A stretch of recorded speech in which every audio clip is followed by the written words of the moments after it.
Baik, di bab yang kedua ini kita akan bahas tentang random variables dan probability distribution gitu ya. Jadi random variables. Kalau di pertemuan yang lalu-lalu di peluang-peluang di materi yang sebelumnya kita kan hanya menghitung peluang gitu ya. Hanya menghitung peluang. Berapa peluang muncul mata dadu genap pada pelemparan sebuah dadu, gitu kan? Berapa peluangnya kalau muncul mata dadu genap? Eh, Mata dadu genap, berapa peluangnya? 3/6 gitu atau 1,5. Kita langsung menghitung gitu. Kita langsung menghitung. Nah, kalau di bagian ini gitu, kita akan mengenalkan random variables itu nanti kita akan menyusun yang namanya probability distribution. Probability distribution itu namanya semacam fungsi peluang. Fungsi peluang. Jadi kalau kita kemarin menuliskan P itu kan PE itu sama dengan apa rumusnya? NE per NS gitu ya. PE sama dengan NE per NS. Oke. Kan begini gitu ya. Kita langsung mencari rumus. Tetapi untuk yang di fungsi peluang nanti kita akan punya gitu. Misalkan PX dan di sini rumusnya berupa fungsi dalam X misalkan ini. Misalkan PX sama dengan CNX gitu ya. Misalkan C C C C C apa CN2 balik atau C ya, atau yang lain gitu ya. Atau yang lain CN3 misalnya begitu. Misalkan begitu. Jadi kita akan membuat fungsi peluang. Artinya kita akan menyusun model matematika yang itu merupakan fungsi dari peluang. Jadi ketika ketika ketika n-nya saya ganti berapa, maka peluangnya berapa. Kayak fungsi biasa gitu loh. Kalau misalkan f-nya sama dengan fx sama dengan 1/x gitu. Maka f1 sama dengan berapa? 1/1 gitu kan ya. Kalau f2 ya alam salam ya. Sudah. Sudah saya record. Ya. Ya, kayak gini ya. Jadi ini fungsi peluang. Fungsi peluang. Jadi bentuknya nanti berupa fungsi. Apakah harus x Ustaz? Enggak, macam-macam. Nanti bisa pakai Jadi kalau ini misalkan fx sama dengan 1/x, maka f1 sama dengan 1/1. F2 sama dengan 1/2. Dan ini menyatakan peluang. Menyatakan peluang. Nah, ini bedanya yang tingkat lanjut, yang tingkat mahasiswa sama tingkat SMA gitu. Kalau SMA kita langsung menghitung berapa peluangnya. Tetapi yang di sini kita akan menyusun yang namanya probability distribution atau fungsi peluang. Nah, sebelum kita mendapatkan fungsi peluang itu, kita definisikan dulu yang namanya random variable. Random variable. Kalau X ini namanya apa? Variabel kan ya? Ini kan namanya variabel. Makanya kita harus mendefinisikan dulu namanya variabel acak. Variabel acak. Nah, variabel acak. Biar nanti kalau kita sudah mendefinisikan variabel, kita bisa membuat fungsi peluang. Begitu. Ceritanya begitu. Jadi untuk hari ini akan banyak konsep saja gitu, Menghitung enggak. Akan banyak konsep saja. Ini overview, ini saya saya samarkan tulisannya ya. Jadi berurusan tentang penarikan inferensi tentang populasi dan sifat populasi. Dan memberikan hasil yang memungkinkan. Kita akan kembangkan model matematika ya. Jadi akan dikembangkan model matematika. Modelnya nanti berupa yang menggambarkan peluang ya, yang menggambarkan peluang atau hasil kejadian yang terjadi dalam ruang sampel. Bentuknya nanti PX gitu. PX sama dengan apa? Jadi nanti adalah berupa fungsi. Model matematika untuk menggambarkan peluang. Nah, teman-teman sekalian, petanya seperti ini petanya. Di bab ini gitu ya, kita bahas random variable itu nanti ada dua bagian. Ada discrete, ada continue. Apa itu discrete, apa itu continue nanti. Nah, kemudian untuk random variable yang sifatnya discrete nanti ada yang namanya fungsinya beda, dua jenis nanti. Ada probability distribution function. Kalau yang continue ada yang namanya probability density function. Kalau probability distribution function itu nanti contohnya fungsi binomial, gitu ya. Nanti ada fungsi binomial dan macam-macam. Kalau yang probability density function itu masih ingat teman-teman eh, kurva normal nggak? Masih ingat kurva normal atau distribusi normal? Distribusi normal, ya. Nah itu kan sebenarnya ngomong peluang, yang kayak lonceng itu ya, kayak lonceng. Ini ngomong peluang. Nanti akan dibahas di sini. Nah, nanti ada yang kumulatif, ada yang kumulatif, gitu ya. Ada yang kumulatif itu gabungan. Ini petanya seperti ini. Jadi ada dua, discrete sama continue. Nah, yang bagian pertama kita bahas variabel acak. Jadi saya bilang ini konsep gitu ya. Jadi cuma konsep saja, kita nggak menghitung. Konsep saja kita nggak menghitung. Definisi dulu, definisi. Yang disebut variabel acak adalah fungsi yang mengaitkan suatu bilangan real pada setiap elemen di ruang sampel. Yang mengaitkan suatu bilangan real pada setiap elemen di ruang sampel. Variabel acak. Oke, teman-teman sekalian, kalau eksperimennya itu misalkan apa namanya? Misalkan melempar dua buah koin gitu ya, melempar dua buah koin. Kalau melempar dua buah koin itu kemungkinannya apa saja yang keluar ruang sampelnya?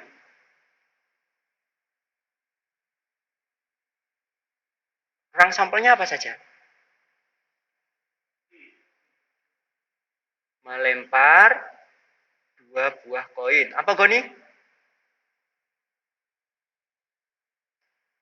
Angka gimana? Angka gambar. Gini,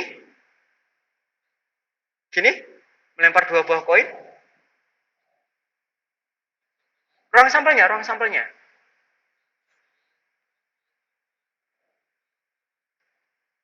Apa? Saya jadi bukan ini ya. AG, terus AA, GA, sama GG. Ah, oke, melempar dua buah koin. Itu ruang sampelnya AG, AA, GA, GG. Ini kan nggak ada bilangannya sama sekali ya teman-teman ya. Nggak ada bilangannya sama sekali. Kalau kita ngomong peluang, peluang muncul dua angka berapa? Peluang muncul dua angka. Peluang muncul dua, satu per empat. Nah, kalau peluang muncul dua angka itu satu per empat, kita mengaitkannya itu kan gimana nulisnya ya? Kita nggak punya variabel x sedemikian hingga nanti apa jadi apa, gitu ya? Berapa per berapa? Kita belum punya. Kita belum punya di ruang sampel ini, kita belum punya bilangan yang mengaitkan itu sehingga kita masukkan nanti jadi ketemu peluangnya. Makanya di sini kita mengaitkan suatu bilangan real pada setiap elemen di ruang sampel. Jadi kita kaitkan ini nanti bilangan berapa, ini nanti bilangan berapa, ini nanti bilangan berapa, ini nanti bilangan berapa. Sehingga nanti kalau kita punya bilangan berapa, bilangan real, nanti kita bisa kita membuat dia sebagai fungsi. Nanti di bawah ada contoh. Nah, kalau variabel acak itu disimbolkan dengan huruf kapital X, Y, Z, huruf kapital ya, variabel acak. Dan nilainya dinyatakan dengan huruf non kapital padanannya, misal X, Y sama Z. Jadi nanti variabel acak itu X gitu ya. Nanti nilainya itu adalah X demikian hingga X-nya misalnya 1, 2, 3.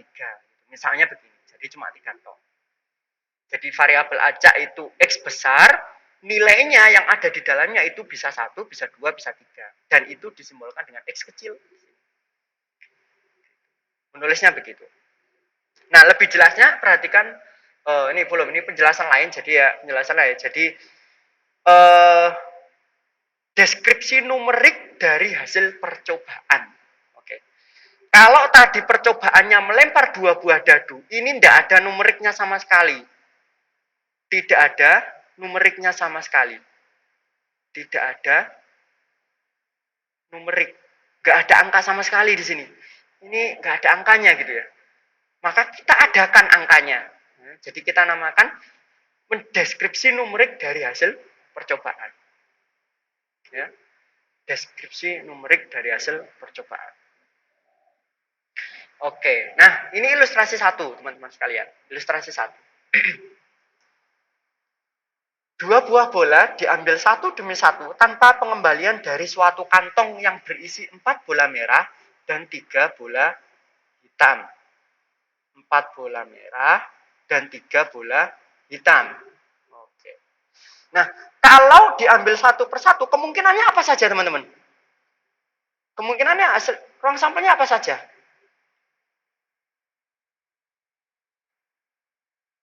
Merah, diambil satu persatu, diambil 2 ya. 2 bola, tapi ngambilnya satu persatu. Dapatnya apa saja kemungkinannya? Merah-merah, merah hitam, hitam merah, sama hitam hitam. Oke. Sekali lagi ini tidak ada angkanya. Tidak ada angka di sini. Tidak ada angka di sini. Nah, maka kita kemudian definisikan Y. Perhatikan. Definisikan Y yang menyatakan banyaknya bola merah yang terambil. Yang menyatakan banyaknya bola merah yang terambil. Saya tulis di sini ruang sampel. Di sini ruang sampel. Ruang sampelnya tadi HH, HM, MH, MM. Oh, ini X, ini Y mestinya ya. Saya ganti Y kecil. Saya ganti ini mestinya Y karena atasnya Y. Oke. Nah, ini ruang sampelnya tadi saya punya HH, HM, MH, MM. Sama ya, urutannya sama aja. Nah, karena Y itu saya definisikan Y itu menyatakan apa? Banyaknya bola merah yang terambil. Berarti kalau HH, oh ini kebalik ini. Banyaknya bola merah yang terambil. Nah, saya ganti lagi. Balik. M, MH, M, H.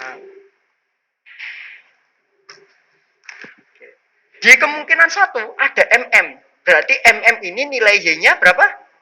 2. Kenapa kok nilainya 2? Ada yang tahu? Karena di ini ada 2 merah yang terambil. Gitu ya. Kenapa ini ada angka 1? Yang lain? Kenapa kok MH-nya 1? Abu? Karena yang terambil merah itu ada 1. HM juga sama dengan 1. HH juga sama, HH jadinya 0. Kenapa kok 0?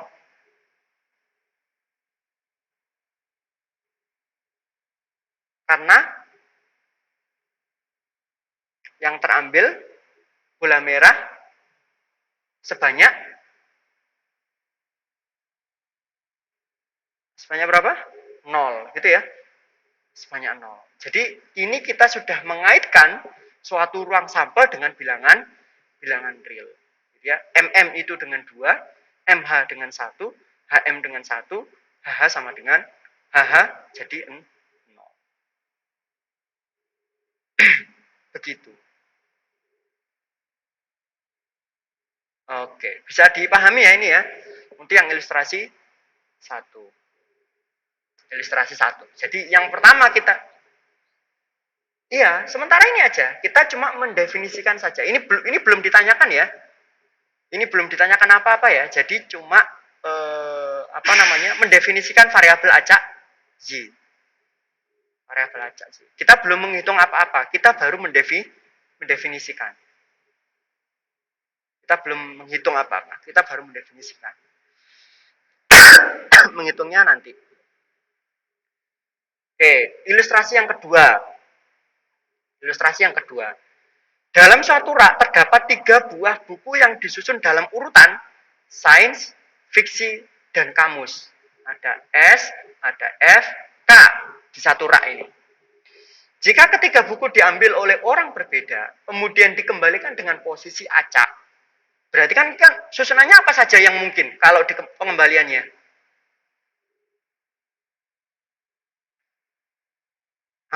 SFK, bisa SKF, ada FSK, ada FKS, ada KFS, ada KFS, ada KSF, gitu ya.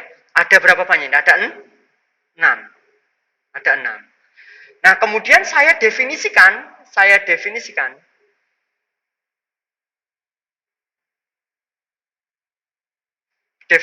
variabel acak B dengan nilai B itu adalah banyaknya buku yang sesuai posisi awal. Banyaknya buku yang sesuai posisi awal. Posisi awalnya tadi apa? SFK. Ini ya, posisi awalnya SFK.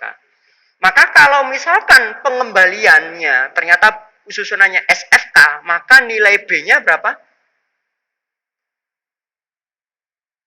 3. Karena S itu di posisi awal, F juga sama di posisi awal, K juga sesuai dengan posisi awal. Ketiga-tiganya sesuai dengan posisi awal. Maka nilainya 3. Jadi ini mendefinisikan. Kalau mendefinisikan itu bisa macam-macam, teman-teman. Bisa macam-macam. Jadi nggak harus begini, nggak harus begitu. Bisa macam-macam. Yang penting suatu ruang sampel itu dikaitkan dengan suatu bilangan. Ruang sampel itu dikaitkan dengan suatu bilangan. Oke. SKF, kenapa kok SKF-nya 1 nilai B-nya?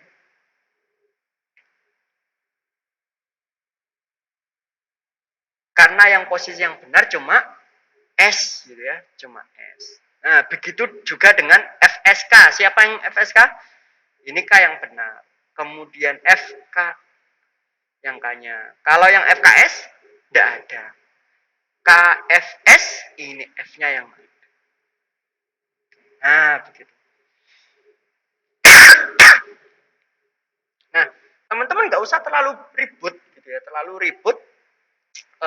Nanti variabel acaknya bagaimana Ustaz ya? Biasanya nanti langsung dikasih. Atau teman-teman masalahnya langsung dikasih. Gitu ya. Masalahnya langsung dikasih. Nanti ada contoh yang berupa pertanyaan. Ini saya ilustrasikan dulu.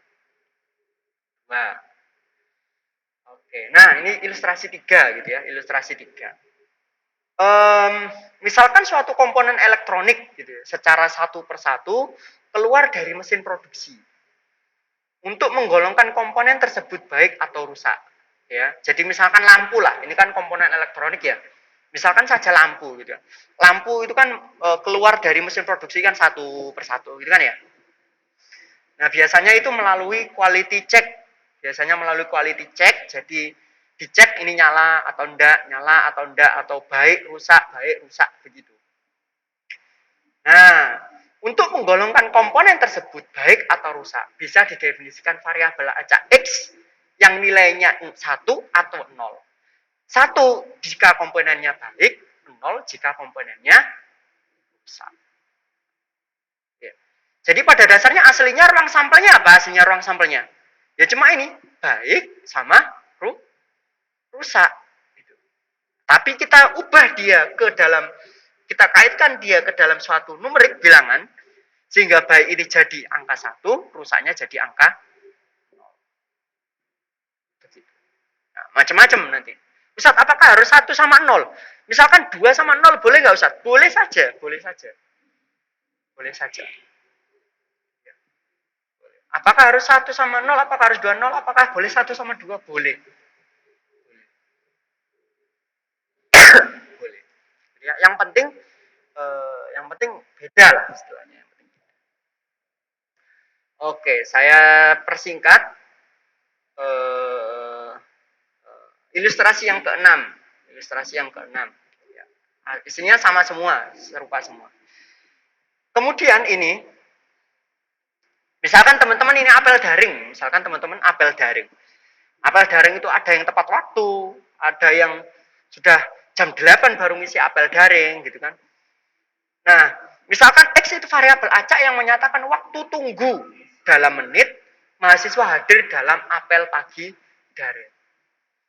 Jadi beberapa kemungkinan nilai X itu ada 1,2 menit, ada 12,05 menit, ada 3,4 menit, ada 5,9 menit, ada 9,7 menit.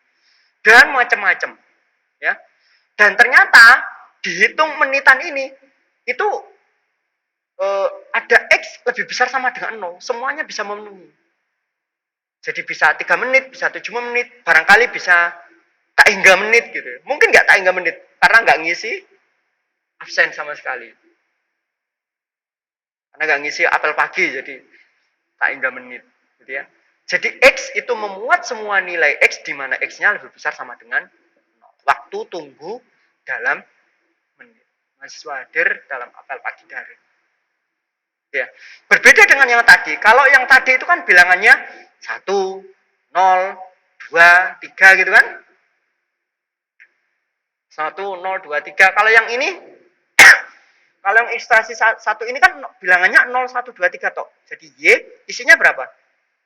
Isinya adalah Y sedemikian hingga Y sama dengan 0, 1 sama 2. Ya, kalau yang ini ya. 0, 1 sama 2.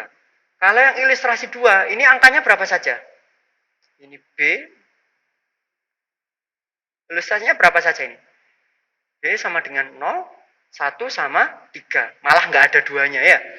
Malah nggak ada duanya. Ya nggak masalah. Gitu, nggak masalah. Karena yang penting definisinya jelas. Kalau yang ilustrasi 3, X demikian hingga X-nya itu sama dengan 0 atau 1. Nah, tetapi yang ini kita punya nilai X itu adalah semua nilai X yang lebih besar sama dengan 0. Ya, semua nilai X yang lebih besar sama dengan 0. Oke, agak berbeda dengan yang tadi, tetapi sama-sama menyatakan suatu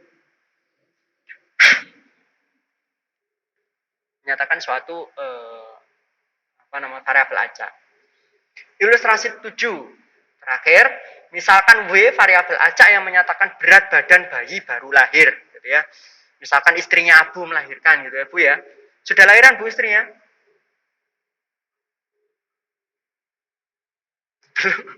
Belum. Misalkan istrinya Abu baru melahirkan, gitu ya. Kan macam-macam, ada yang bobotnya 3,25 kg, ada yang bobotnya 3,4 kg, ada yang bobotnya 4,1 kg, gitu ya, dan lain-lain. Dan lain-lain, gitu ya. Dan W ini memuat semua nilai X di mana X-nya lebih dari 0. Nggak mungkin bobotnya 0 itu nggak mungkin, ya. Nggak mungkin bobotnya negatif. Jadi ini mesinnya W, saya ganti W kecil saja, Jadi W di sini adalah W yang memuat nilai W lebih besar dari 0. Bisa koma-koma ya, bisa 1,4, bisa 2,7, bisa koma-koma. Jadi bukan bilangan bulat. Bukan bilangan bulat. Nah, teman-teman sekalian, di antara ini sudah paham dari ilustrasi ini? Ada pertanyaan? Insya Allah ya. Jadi pada prinsipnya variabel acak ini, gitu ya, menjadikan suatu ruang sampel itu ke dalam suatu bilangan atau mengaitkan ruang sampel itu ke dalam suatu bilangan. Ruang sampel yang bentuknya bukan bilangan seperti ini, SFK, SKF, kita ubah dia ke dalam suatu numerik bilangan. Jadi 1301 seterusnya. Yang bentuknya MMM, seperti ini yang tidak ada angkanya, kita ubah ke dalam suatu numerik. Ya. Kita ubah dengan suatu numerik. Nah, dari sini teman-teman sekalian, kita nanti punya yang namanya variabel acak itu yang kita dapatkan ini, semacam ini. Itu kan sudah berupa bilangan semua. Jadi ruang sampelnya sudah berupa bilangan. Nah, karena ruang sampel sudah bisa berubah, ini semacam domain. Ini nanti akan jadi semacam domain pada fungsi jadi domain bagi fungsi peluang. Fungsi ya, jadi domain pada fungsi peluang. Begitu. Jadi domain. Karena sudah berupa bilangan. Kalau yang ruang sampel biasa itu belum bisa. Nah, teman-teman sekalian, ada dua jenis seperti yang saya bilang di awal. Ini ada dua jenis variabel acak, gitu ya, random variabel acak. Ada discrete, ada continue. Apa itu discrete, teman-teman sekalian? Jadi variabel acak discrete itu suatu ruang sampel yang memuat berhingga kemungkinan atau merupakan barisan sebanyak bilangan cacah, gitu ya. Maka disebut variabel acak discrete. Ya, berhingga kemungkinan, sekali lagi ada berhingga kemungkinan, ya, atau merupakan sebanyak barisan bilangan cacah, maka disebut variabel acak discrete. Biasanya teman-teman sekalian, biasanya itu nilainya berupa bilangan bulat atau hasil pencacahan. Hasil pencacahan itu hasil menghitung ya, 1, 2, 3 gitu. Kayak MH tadi, MH. Kalau M-nya ada 2, maka 2 itu kan mencacah. Gitu ya, mencacah. Contohnya pada ilustrasi 1 sampai 5. Contohnya pada ilustrasi 1 sampai 5. Ilustrasi 1 kita menghitung banyaknya bola merah. Banyaknya bola merah. Ya. Kemudian ilustrasi 2 kita menghitung banyaknya buku yang sesuai posisi awal. Ya. Kemudian yang ketiga kita menghitung banyaknya, ya bukan banyaknya, kalau ini ya melihat saja komponen baik atau rusak. Tapi cuma ada 2 karena dia berhingga, maka dia kita sebut sebagai discrete. Ini karena berhingga ya, bukan hasil menghitung. Kalau yang ini ini bukan hasil menghitung, tetapi karena banyaknya cuma ada 2, yang artinya dia berhingga, maka dia disebut discrete. Ilustrasi 4 juga sama, gitu ya. Kalau ilustrasi 4 ini ada tak hingga banyak ya, ada nilai 0, 1 sampai 10. Ini juga mencacah, gitu ya. Jumlah sak beras ya, artinya menghitung banyaknya sak beras yang kurang baik. Itu kan juga menghitung, ini juga nanti discrete. Ya. Ini discrete. Biasanya hasil pencacahan dan biasanya berupa bilangan bulat. Sedangkan variabel acak kontinu itu merupakan jika suatu ruang sampel memuat tak hingga banyak kemungkinan, ya. Kemudian variabel acak yang berkaitan disebut variabel acak kontinu. Tak hingga banyak kemungkinan pada suatu atau sebanyak titik pada suatu segmen garis itu disebut variabel acak kontinu. Biasanya nilainya kemungkinan berupa pecahan atau hasil pengukuran. Contohnya pada ilustrasi 6 dan 7. Ilustrasi 6 dan 7 ini kan hasil pengukuran ya. Jadi berapa menit? Itu kan bisa 1,2 menit. Ada berapa banyak kemungkinan ini? Tak hingga banyak kemungkinan ya. Tak hingga banyak kemungkinan. Tak hingga banyak kemungkinan. Dan ini bisa koma-koma bisa banyak sekali gitu, bisa banyak sekali. Gitu ya, bisa banyak sekali. Nah, ini disebut variabel acak kontinu. Yang nomor 7 juga sama, hasil pengukuran berat badan. Berat badan ada yang pas 3,5, ada yang pas 3 kilogram gitu ya, berat badan bayi lahir. Dan ini juga ada tak hingga banyak kemungkinan. Dan angkanya biasanya koma-koma, itu yang paling sering itu biasanya angkanya koma-koma. Karena hasil pengukuran jadi koma-koma. Nah, dari ini kita sebut dia sebagai variabel acak kontinu. Ini juga kontinu.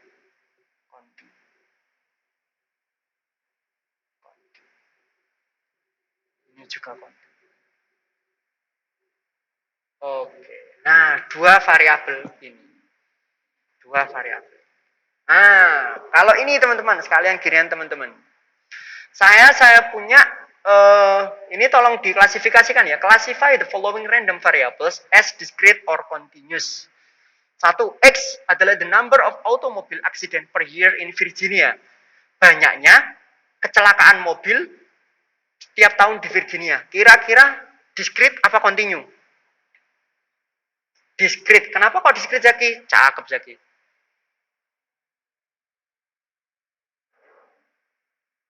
Hah? Kenapa kok discrete? Tak hingga?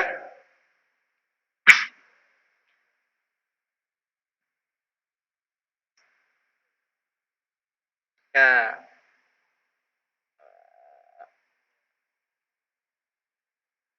hingga. Kalau ngomong the number, ini hasil mencacah gitu ya. Mencacah satu, dua kecelakaan, tiga kecelakaan. Mungkin nggak tiga setengah kecelakaan gitu. Kan nggak mungkin gitu ya. Ini hasil mencacah. Hasil mencacah itu ya satu, dua, tiga. Gitu. Hasil mencacah. Begitu. Ya, ini discrete. Discrete, ini discrete. Oke. Yang kedua, discrete apa continue? Y, the length of time to play 18 holes of golf. Lama waktu untuk bermain 18 hole.